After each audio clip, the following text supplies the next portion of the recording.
Coming up, we got the Dugar Report. Michael-Shawn Dugar, the Athletic. He's going to be joining us every Monday to talk Seahawks football. All brought to you by the world-renowned Georgetown Brewery. Drink Georgetown Tavern Beer, your new locally brewed domestic-style lager. 4.2% alcohol. Cheap, good, local. And we talk more Seahawks football. We get back to the Seahawks, and he's got the Cougar beanie on. Michael-Shawn Dugar from The Athletic, the Dugar Report. Of course, covers the Seahawks for The Athletic. You can follow him on social media at Mike Dugar. Also, co-host with our guy, Chris Kidd, Seahawks Man-to-Man podcast. You can find that on all your favorite podcast platforms. And the author of The Franchise, Your Seattle Seahawks, Michael-Shawn Dugar. Mike, well, that was offensively offensive. Yeah, unfortunately, predictably so as well. You know, I know some fans probably don't want to hear that, but anybody who watched training camp as often as I did, and anyone who went to Green Bay, which I sadly did, we saw a very similar offense. We saw an offense that has one guy that you can really trust to get open. I don't think Kupp's going to always have 2 catches for 15 yards all year, right? He's going to probably he might have a 100-yard game this year, at least one, you know. But on the whole, what happened when I looked at the box score, particularly with the receiving, I was like, oh yeah, this tracks. This tracks. That's what camp looked like. Now you may say, well, Mike, how come I saw all these like Elijah Arroyo highlights or Torrey Horton highlights, you know, throughout camp? It's a fair question. You got to remember the volume of passes that a quarterback throws in camp. You know, like what did Darnold throw yesterday? Like 20 times, something like that, 23. Well, in camp, he may throw 23 times in one period. Right. So there's there's a higher chance of like, okay, one of those is a toe tapping catch by Elijah. But if you just say, all right, you get 23 in a real game, that's it. How many of those are going to go to your tight ends? How many of those are to Kupp? How many to Torrey Horton? You know, that distribution was expected. You know, you looked at some of their try to run to the perimeter stuff. A lot of it did not work. That's what camp looked like. And that's a credit, I think, though, in camp to like DeMarcus Lawrence and Boye, who were really good yesterday as well. So you see why it's hard to run on them on the edges. But yeah, it was very predictable kind of output yesterday from that offense. Because it's interesting because, you know, most fans don't get to go to training camp. Didn't get to see what that was like. Not like you guys get to. Not at Green Bay. And I think they look back, and I put myself in that category as well, Mike. Really what I've seen is Kansas City and the Raiders game. And I go, man, there's a lot to like of those 2 preseason games, especially how they ran the ball, how the offense looked, while at the same time acknowledging, I understand it's preseason.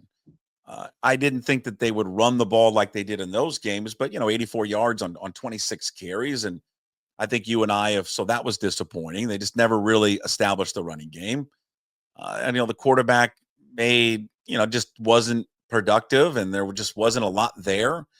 And then to me, and I know you and I have discussed this before, the thing that has worried me the most about this offense is that wide receiver core. I don't see a lot after JSN. And again, it was just one game, but you know, for him to have 13 of the 22 targets, I think you touched on it. He can't be the only one they rely on in the passing game. Yeah, I thought they would run it better. I should say that was one of the surprising parts. Though at the same time, I think I put it this way: I thought they would have more success, but it still doesn't totally surprise me they didn't because of who they were playing. They tried to run the Shanahan offense on Shanahan. You know, there's just some level of preparedness that comes with Kyle being like, oh, I can get a feel for this. And they're working for Clint used to work for Kyle, right? So it's like when Pete would lose like a Gus Bradley or a DQ or Ken Norton, right? And they play the Seahawks and they're running cover 3. You know, Pete can help the OC figure this out. Like, here's how we can stop whatever Gus Bradley's going to run, whatever Dan Quinn's going to run, because that's our scheme. It may be different players. You may tweak it a little bit, but that's our scheme. So we can be prepared for that. And it looked like it, particularly as they try to run their bread and butter stuff. There was no stuff that hit off the toss plays, off the perimeter stuff. It just didn't work, you know, and that I feel like could be an outlier. If you're a Seahawks fan looking for a silver lining, I do think that's the ineptitude there might be an outlier because you're not going to play Robert Saleh and Kyle Shanahan, who I consider like a top 3 OC DC pairing there, maybe behind only Minnesota and Kansas City. So that was a tough game, specifically for what they were trying to run, who they were trying to run it against. You are always good with this in terms of looking at the statistics and the analytics of the sport. Do you know how much, to me, just watching it, seemed like they were in shotgun an awful lot? Do you know what the breakdown of that was? I do, actually. Someone asked this for our pod last night, so I looked it up. First and second down, which is I think is more indicative of the play caller's tendencies, because third down gets skewed with 2-minute drives and just end of game situations. Yeah, which 3rd and 7, right? You're always going to be in shotgun, So and Seattle had 2-minute drives yesterday, which will heavily skew the numbers, right? So on first and second down yesterday, they were 50% shotgun, 50% under center. So dead even split. I forget how many plays that was total, but it was a dead even split, which also is about what I expected. Because you still have to have the threat of a dynamic passing game, and your passing menu of plays is more limited when you're under center.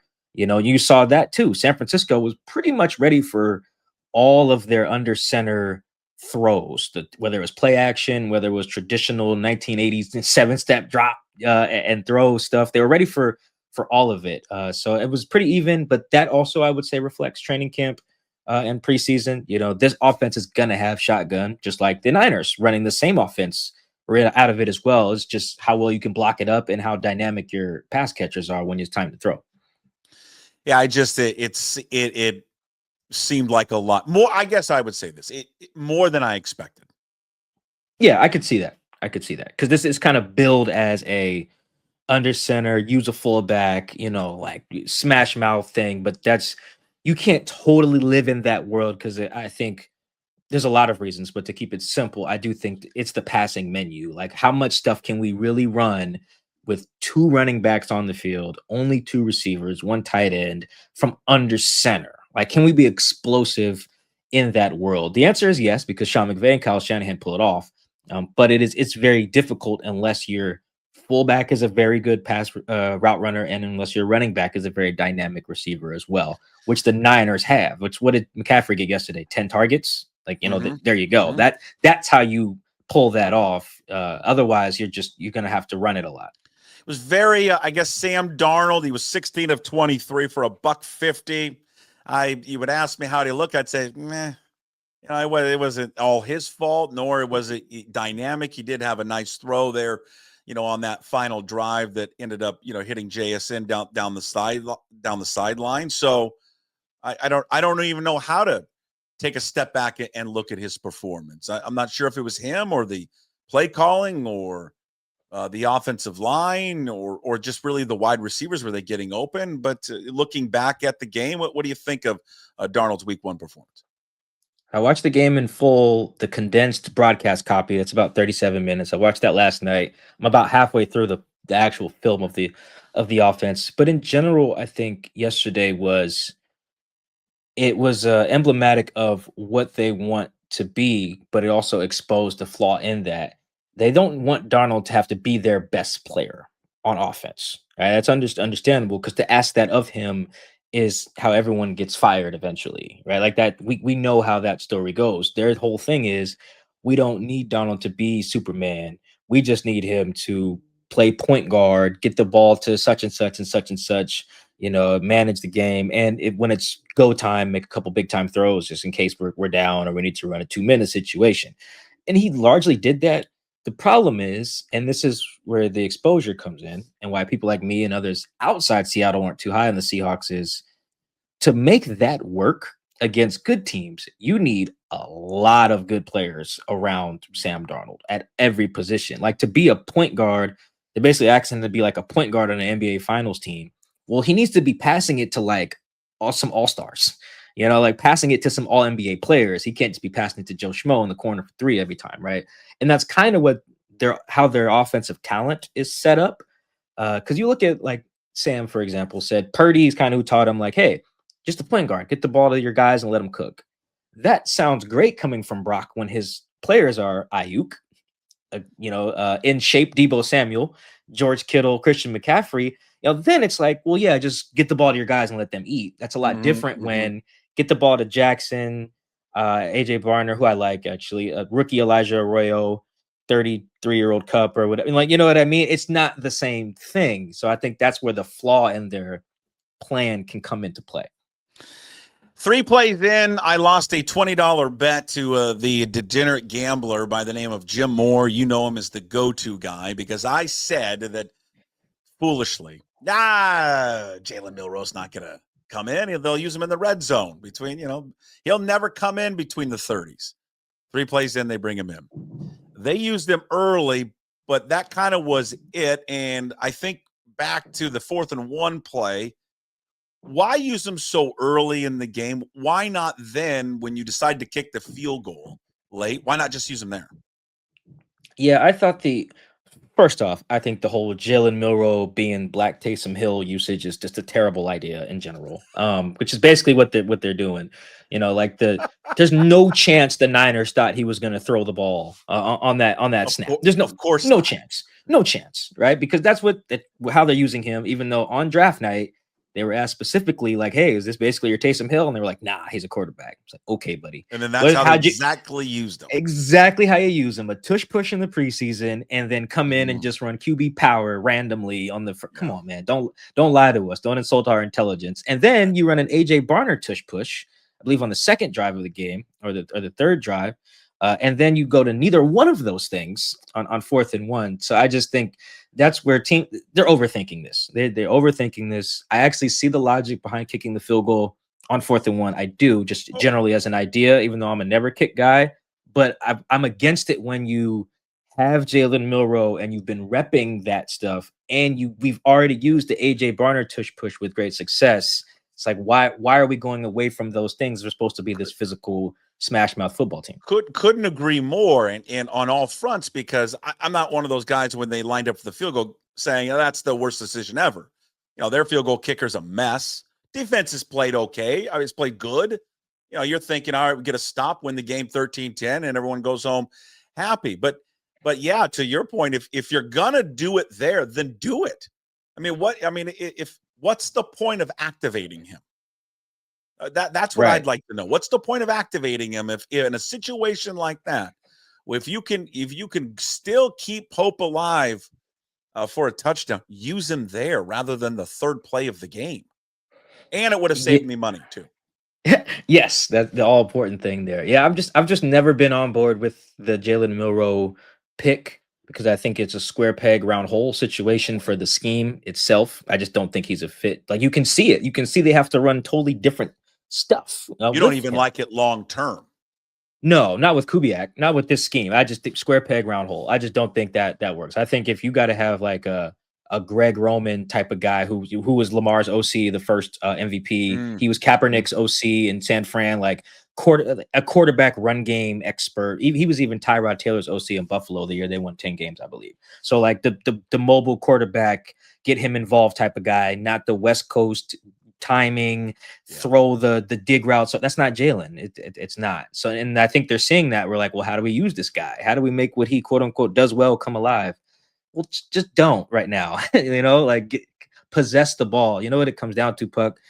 When I say never kick on Twitter, which I do a lot, it's hyperbole half the time, but the other half is genuinely because I'm of the belief having the ball is just more valuable than not having it. Sure. Like you can plug whatever you want to in your model. You can spout whatever coach speak you want. Yep. That will always be true. Possessing the ball is more valuable than not.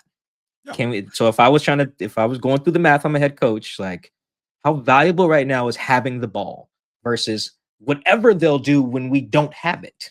Simple. We have the ball. We have a higher chance of winning the game. Boom. Riq Woolen. I mean, should we go back to Tariq? I mean, do we want Tariq or do we want Riq Woolen? But he's very polarizing in this town and probably polarizing for these coaches in this front office. Because there are times when you get wowed by his athleticism and his play. He made a terrific play on Ricky Pearsall at the goal line that only maybe he can make. Getting his fingertips on that ball.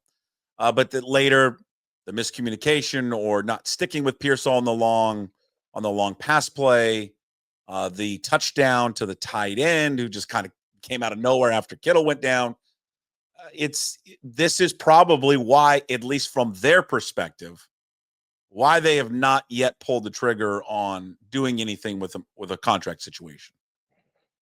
Yeah, I know that their holdup with Riq is not holdup is strong, but their criticism, I guess, of Riq is that he's just not always focused and locked in on a snap to snap basis. And Riq knows that. He admitted that. He's talked about it openly with me, with other people. And that's just a hard thing for that to be the critique. I would much rather it be like, yeah, he doesn't have great hands, like sometimes he's not grasping the technique, or he's not that fast, like maybe he doesn't like to tackle. Like those things, I would rather, if I had to just choose, every corner is not perfect. I had to choose what the holdup is, whether you're focused on any given snap. That's like probably the worst version of it, like the worst thing to have the critique be. And it sucks too, because when he is focused, he's your best cover corner, better than Spoon, better than Joe. Like when he's really focus. Like there's a world where on that deep ball, he goes up and picks it. I've seen him do it a bunch of times. I saw him do it to Kyler Murray his rookie year. Like he goes up and gets that ball 9 times out of 10 because he's a former receiver. Then the time he doesn't, though, you end up losing the game. I don't even know what I would do as a coach, because when he's on, he's as good as anybody. When he's off, you might lose the game. And I wonder though if that can improve. I don't know. I don't know if someone can get better at that. I don't know if that is where you do more film study, or is that something you practice on? One part of me just says, Mike, that's just kind of an inherent thing you have. That's kind of like work ethic. That's kind of like an attitude and an effort thing. And I don't know. Maybe you can improve that, or maybe this is just who he is. Yeah, I don't know. That's probably Mike McDonald probably can't even answer that. It really probably is just only Riq knows whether that's going to be a thing. I forget who I stole this from, but they were saying that focus should be treated as a resource, like a finite resource. When it comes to athletes, like focus is not an unlimited thing. That's why you see some guys in the clutch in particular mess up, whether that's quarterbacks, pitchers, whoever. It's just hard to always be focused in. Like to be a closer in baseball, I'm sure every pitch, your nerves are probably on 1,000, right? So if you treat it like that, say, we wonder, do guys have it? I will say this though. One of the things that got Josh Jobe called up and into the starting lineup was his work ethic and the fact that they view him as a guy who he treats every snap the same.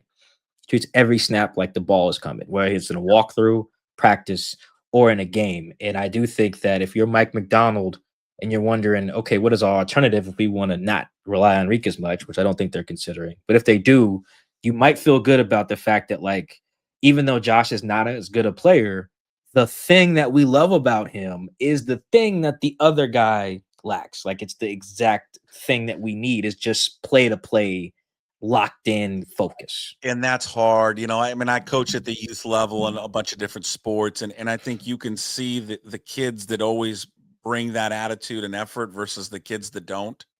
And I just don't know if that's something you can coach. I think sometimes kids and players, they just have that. They have the running to drills and doing what's told. And that's a tough one. But he had obviously a rough game. What's the worry, if any? I mean, there's got to be some, whether it's short-term or long-term, with the injury to Eamon Warren. Yeah, I think it's a big deal, because the reason they traded up for him, and the reason that players like him and Kyle Hamilton's and Brian Branches in Detroit, although the body type's not the same there, but the point is the same. There's a reason that's becoming an attractive position, that kind of big nickel / third safety.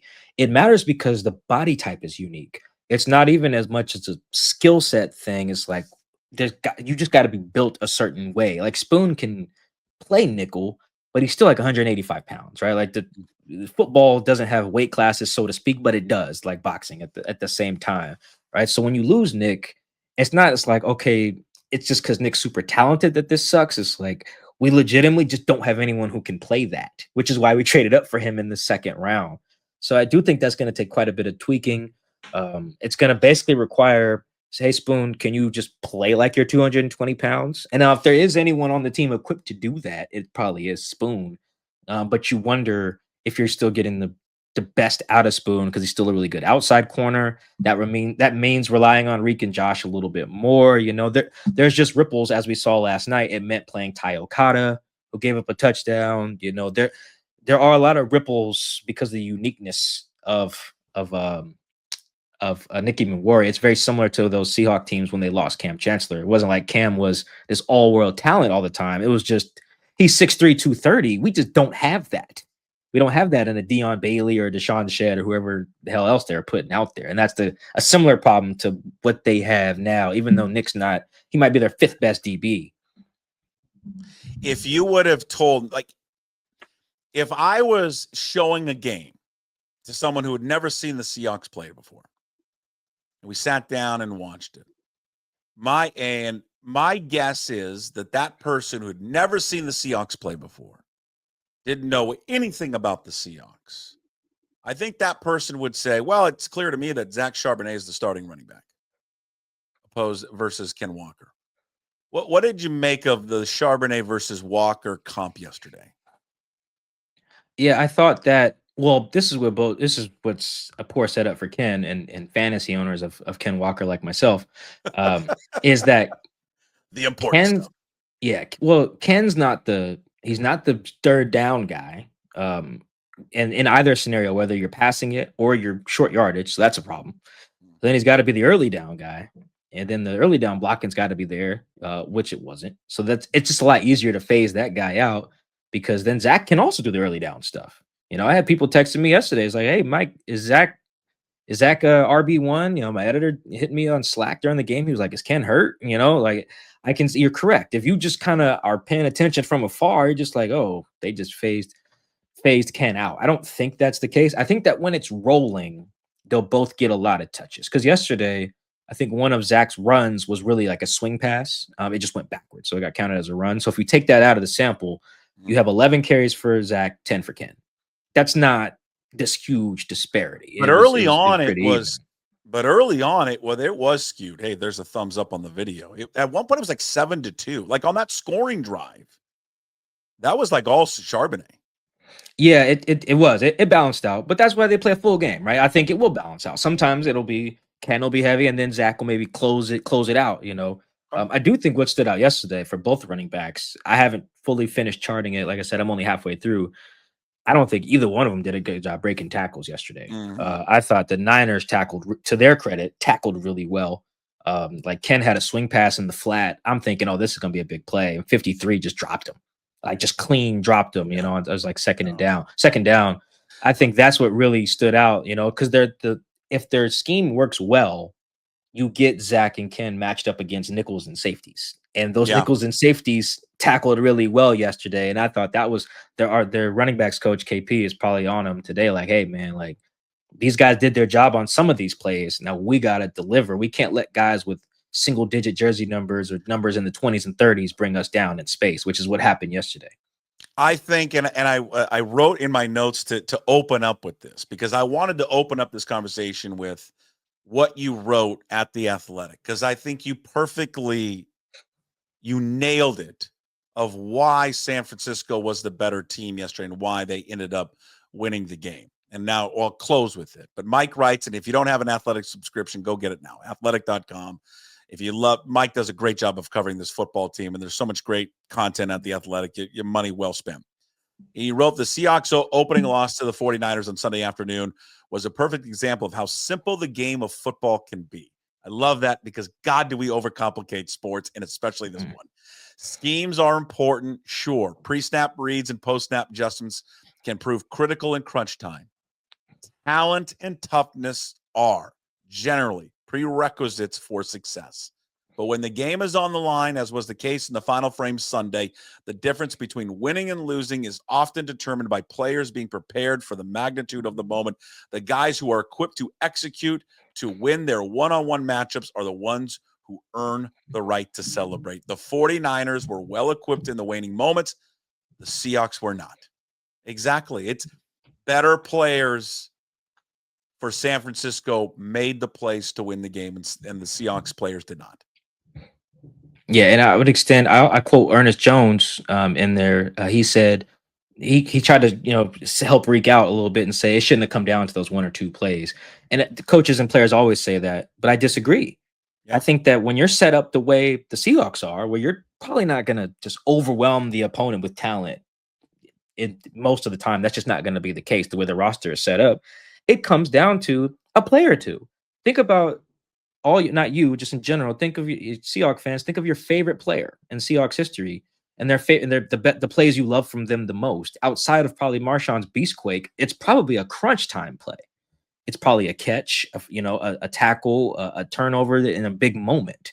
That's what makes great players the great players. By and large, it's usually something like that. It's Cam Chancellor blocking the field goal or pick six and Cam Newton in the playoffs. It's these big moments. Sherm's tip, Jermaine's catches. That's what separates. And I do think that's why that stood out to me. It's like that's how they're going to have to win these games. I don't think they're going to blow a lot of teams out, especially with the style of play. It's a very ugly, smash mouth, ground and pound style. That means you're going to have to win on third downs. You're going to have to get those PBUs on 3rd and 7s or whatever. You're going to have to execute in the red zone. You have to block the other team's best edge rusher consistently. Like that's how these games are going to be won and lost. And they chose that and with the way they set their roster up. But also, I would say, even if your roster is loaded, I finished watching the Ravens game last night. That roster is loaded. You know how they lost? It came down to a few plays. Came down to losing one-on-ones, Jair Alexander. It came down to, 2-point conversions, things like that. So, yeah, it's going to come down to 1 or 2 plays. Coaches love to say, we should have secured it earlier. That's not how it works. That's why Pete's speech was so powerful. Can you win the game in the 4th quarter? Hell yeah. And that's how you win the game. And the Niners did that. And they had their best players showed up. Brock showed up. Pearsall is one of their best players now, whether Seahawks fans know that or not. Bosa showed up. Their guys showed up, and the Seahawks' best guys didn't. Puck on that last play. Bosa went through the Seahawks' 2 highest paid offensive players. Yep. 1 snap. Darnold and Abe. Right there. 1 play. Boom. That's the difference. Their best versus your best, or at least highest paid. And they lost. Yep. The Dugar Report, Michael-Shawn Dugar from The Athletic joins us, me every Monday. Follow him on social media at Mike Dugar. Seahawks Man to Man podcast up on YouTube and also all podcast platforms. Go watch and listen to it. Also, get the book, The Franchise, Seattle Seahawks. Where can they get the book, Mike? You can get it on Amazon. You can get it on Barnes & Noble, wherever books are sold. The Kindle edition should be available. I made sure that the e-readers can get that. Also, if you're at a game, home or a road, just hit me up. We can we'll figure it out on the road, but at home, meet me at the Tunnel Club right outside that door. I'll come sign. I signed like 4 books yesterday, nice. So just shoot me a DM. My DMs are open on Instagram, on Twitter as well. Shoot me a message. I always got my Sharpie. I always have books in my backpack or my trunk of my car. I will come. You can buy a book straight from me at every Seahawks game this year. I promise. Good stuff, Mike. And again, his weekly appearance. Big thanks to Georgetown Brewery, makers of Manny's Pale Ale, Bodhisattva IPA, Rogers Pilsner, and Georgetown's new tavern beer. Tasting room and beer garden open daily, 10 a.m. to 8 p.m. Visit georgetownbeer.com. Cougs 2-0, by the way. North Texas coming up this weekend. I didn't even know that till you said that. The North Texas. I knew we were 2-0. Yeah, 2-0, baby. All right. Go Cougs. You play to win the game, baby. Shout out to Herm Edwards. All right. See you, Puck. Go Cougs. All right.